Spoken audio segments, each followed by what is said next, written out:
What's going on, everybody? Happy Monday. BobbyFi, Eric Sheetsaber. We're going to be talking about this two-game NFL slate. And nice to have two games back on Monday. I always like it. I don't understand why some people complain about the two games on Monday, but I really enjoy it. And happy to get into this one. Sheets, any overall thoughts before we jump into these things? The only thing that's I was to complain about is that just having to flip back and forth in the games, I guess.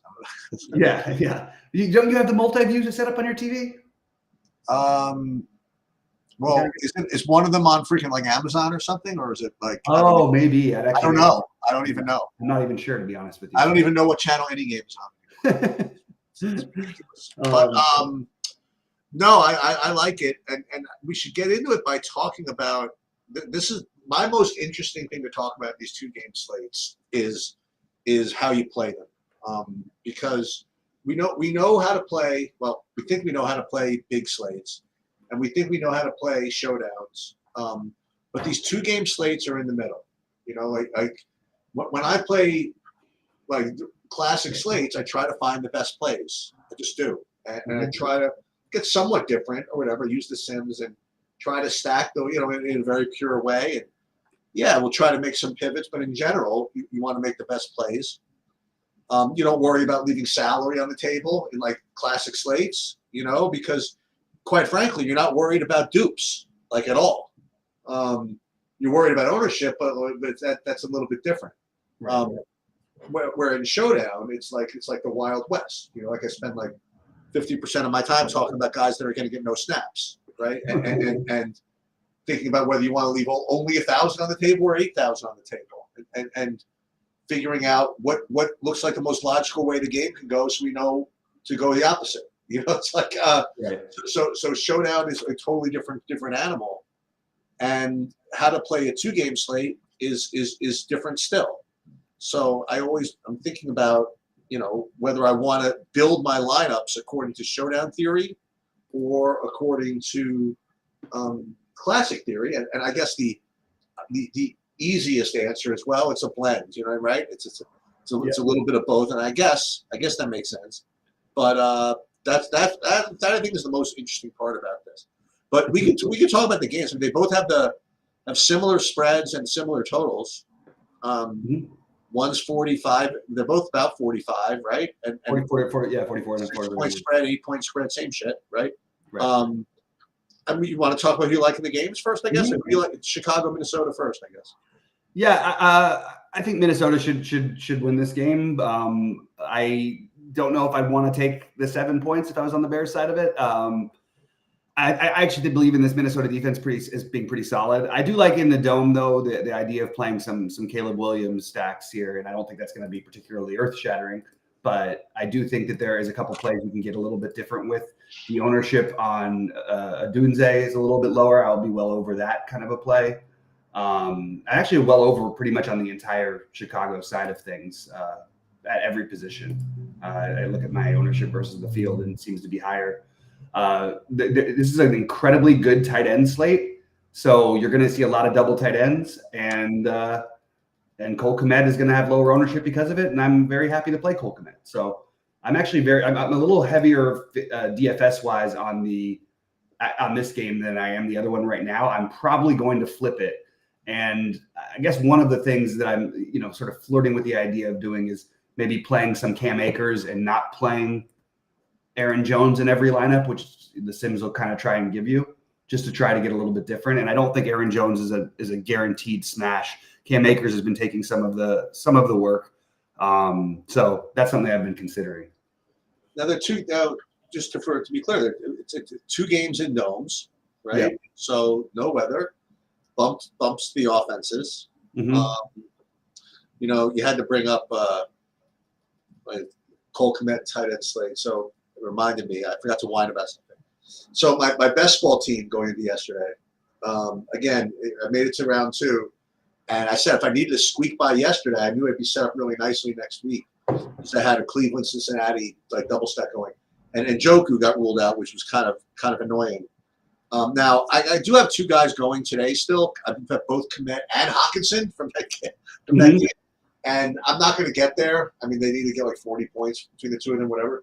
But what's going to be really annoying is that if they get close, like if I lose, if I don't advance by 5 points, I'm gonna have a pretty healthy line because one of the guys I had was Jonathan Taylor.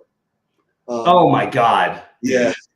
Oh my God. What is going on? Like, Yeah. Can we talk about that for a second? Because that is just one of the what is going on in the world? I had It's some like they never learned. It's like it's the weirdest thing. Like, why does it ever happen? It should never, ever, ever, ever, ever happen. For those that are joining us for the first time, Jonathan Taylor, you know, that was a nice game. He had one touchdown, and then he broke out into the open field for another one and walked into the end zone. And I was tallying up my points, and then I look back and it says that he didn't score. I'm like, what the hell? Was there a penalty? And he became the 300,000th person, I guess, to pull up before the end zone and drop the ball. So you lose the touchdown, Vig, and you lose a point for the fumble. By the way, I don't know if that's going to end up. I really hope I don't get close because if I get close, I'm going to be very pissed. That's really tilting. Oh my God, man, that's a bummer. Yeah. Also, that whole game plays differently. You don't even know. Maybe he gets another one. You know, it's a totally different game if they don't give up the ball there, and then Denver goes down and scores, and the game's over. That's true too. Anyway, all right. So as far as so Chicago, Minnesota, you like the Chicago side more. Now, any comment on what I said earlier? Are you gonna leave money on the table here, or are you gonna do anything particularly funny? You're just gonna just play good plays, get some pivots, and just roll. Yeah, I mentioned a few little pivots I have. I don't think I'd leave enough to have I'm not going to play Cam Akers over Aaron Jones and then just leave that money on the table. Uh-huh. But I would consider some different types of builds that have Akers and spending up for all the other stuff. The problem is it's a little too easy to get everything in. Yeah. So maybe capping your salary at 49.8 or something, or 49.9. That's not going to change everything, but maybe that gets you a little bit different. Just rather than using the whole thing. I'm still flirting with ideas of ways to get different, but I did get some low on plays, and again, the Komet thing is going to be somewhere in the teens ownership wise. I'll be underweight the Hawkinson ownership just because he's going to be so popular, and we've got 3 legitimate tight ends in the next game as well. So that's what I'm sort of dealing with. I think you're going to end up with another one that I like doing. That one way to get different is playing Michael Mayer with Brock Bowers. But the problem is it's just a really good tight end slate. And again, the one who's going to be, I think, the most forgotten about is probably going to be Pitts. And so between Mayer and being overweight, the Pitts idea are 2 ways that I thought of getting different on this slate. Aaron Jones and DeAndre Swift. I mean, I currently have them both, I guess, at market weight, I suppose. I have them at, well, I don't know what market weight is. I have Swift at 50% and Aaron Jones at 42%. I don't know what that means, but that seems market weight. I mean, I have the most of Bijan from the next game as far as running backs go. Bijan's a tough fade. One thing that you can do though with Bijan, and that's what I'm sort of flirting with, is being overweight Tyler Algier, and you could definitely play them both together. Bijan's going to catch enough passes out in the flat. Algier has a chance to run one in at least.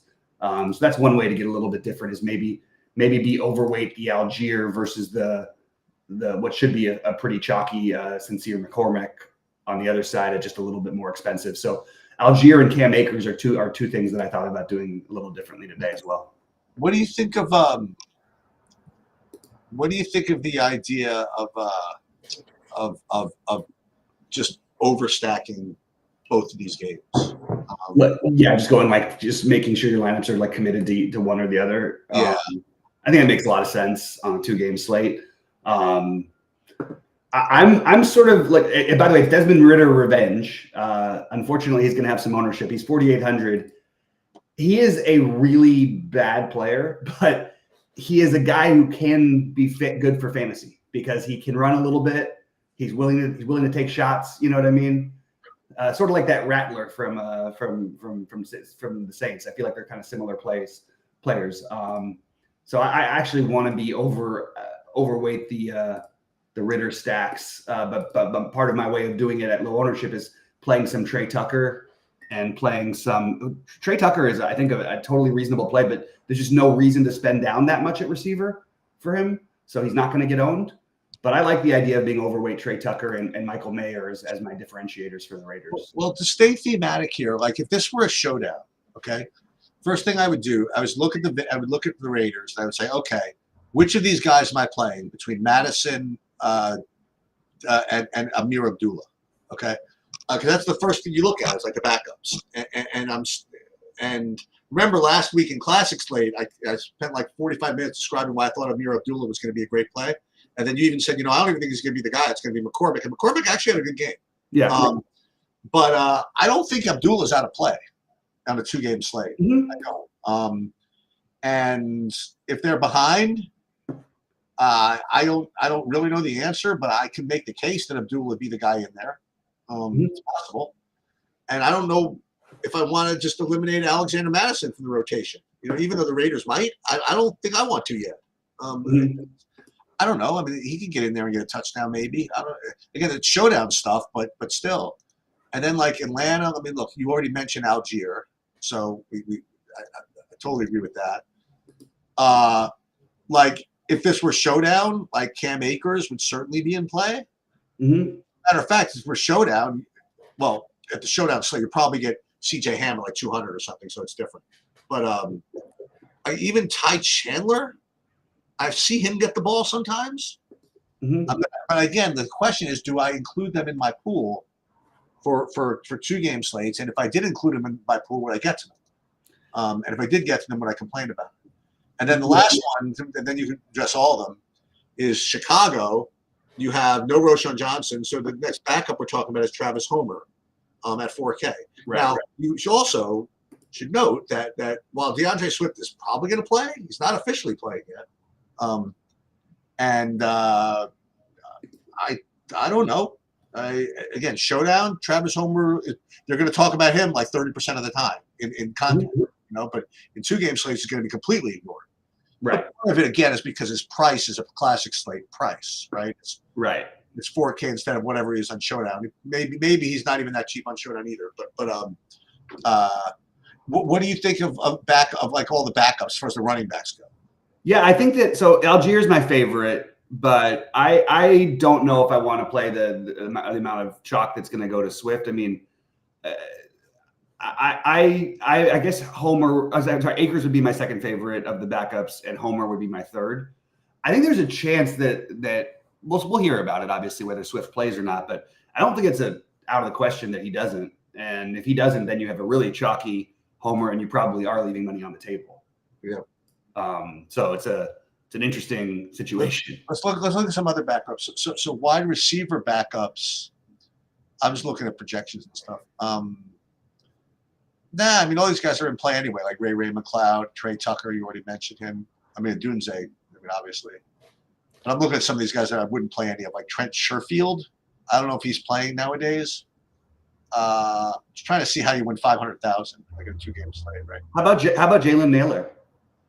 Yeah, Jalen Naylor for sure. Let me just see.